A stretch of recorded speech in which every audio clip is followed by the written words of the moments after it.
Qu'est-ce qu'un contrat intelligent ou smart contract dont vient de nous parler à l'instant Valentin? En fait, c'est une sorte d'usine à confiance. Le but, c'est de pouvoir se passer de tiers de confiance. Un smart contract en français, on appelle ça un contrat intelligent, mais en réalité, ça devrait plutôt s'appeler un contrat autonome. Le contrat en question n'a pas de cerveau, il n'est pas intelligent à proprement parler. Il va juste se déclencher uniquement si certaines conditions prédéfinies à l'avance sont remplies. Concrètement, comment ça marche?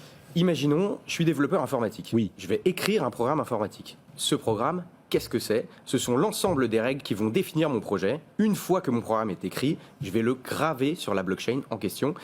Il devient alors impossible à modifier, mais il peut être consulté par n'importe qui, n'importe quand et en toute transparence. La fameuse usine à confiance dont vous parliez, inviolable et transparente. Est-ce qu'on peut illustrer ça à travers, un exemple?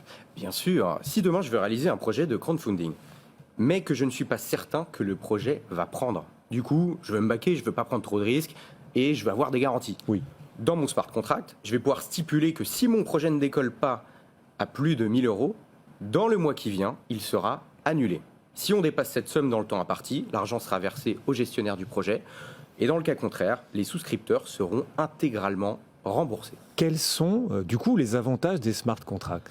Sécuriser un accord entre deux parties, ou davantage, grâce à la transparence et à l'immuabilité de la blockchain.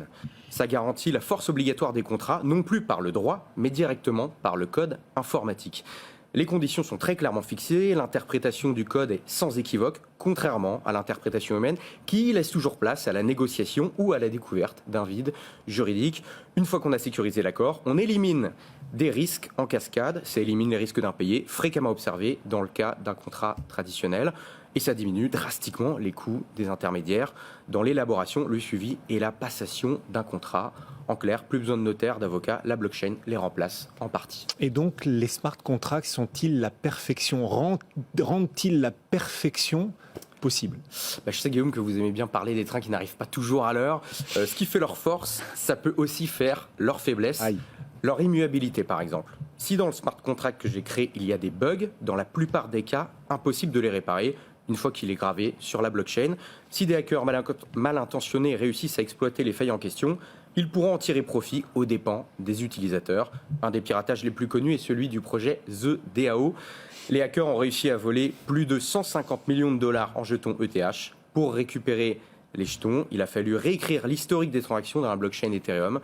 Un comble pour une technologie qui repose sur un principe d'inviolabilité des informations inscrites. Et du coup, est-ce que des solutions sont possibles? Est-ce qu'un en même temps est possible pour permettre à l'humain de reprendre le contrôle d'un smart contract si celui-ci domicilie un vice, si celui-ci n'est pas aussi parfait qu'on aurait cru qu'il devrait l'être?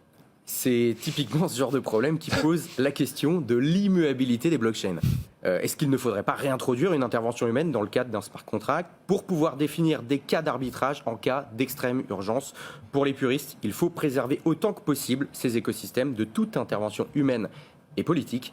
La communauté est divisée sur la question, le débat est ouvert. Ah oui, c'est un